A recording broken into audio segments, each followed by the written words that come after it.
Parents have been urged to help their children safely conclude the primary leaving examinations by ensuring that they respect the COVID-19 preventive measures that have been put in place.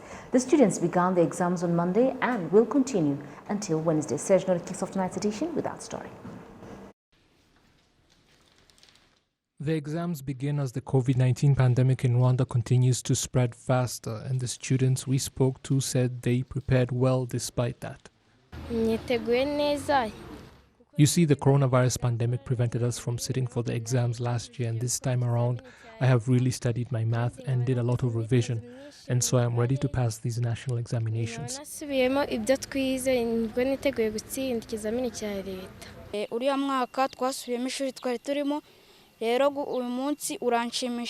We repeated the entire academic year, but I am happy today that I have finally got to sit for my exams because I revised a lot.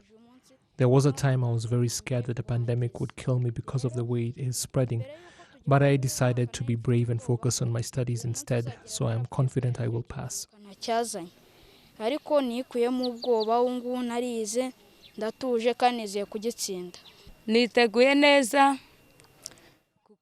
I'm ready, but I was afraid that the exams would be postponed again and that I would have to repeat P6 again. And now God has performed a miracle.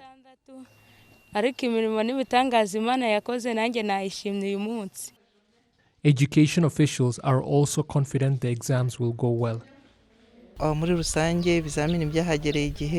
Generally, the exams were delivered to the centers on time, and the supervisors also reported on time, and so did the students.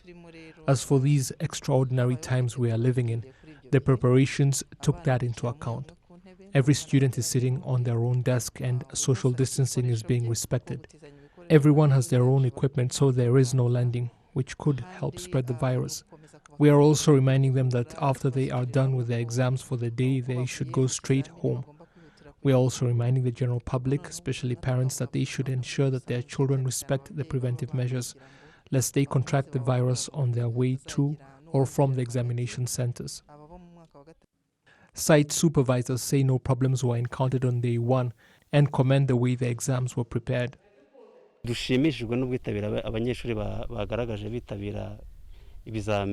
are happy with the student turnout, and the exams began on time, and there were no unusual problems. All students got their copies of the exams, and the invigilators are also present. The windows in examination rooms have all been opened, so there is enough ventilation. There are 286 students here, and it is good that they were all able to come. Students who are found to have contracted the virus before the exams began have also been allowed to do theirs in isolation.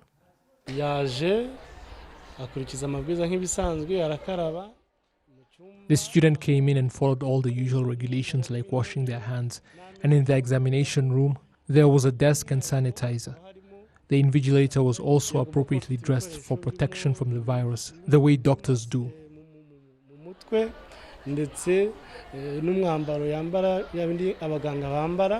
Only COVID-19 infected students who were deemed to be able to effectively do the exams were allowed to sit for them, excluding those with severe symptoms. They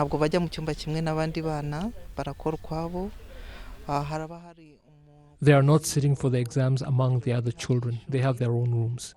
Medical personnel are also present to ensure that everything is done properly, including how their papers are stored after the exams are over, taking into account that they must be left aside for at least 10 days for the virus to die, as per instructions from health authorities. Preventive measures are in place, but these procedures apply to kids who are not very sick. Up to 50 COVID-19 positive students are sitting for the exams, out of the 254,678 that registered. 31,409 less than the last time the national examinations were held.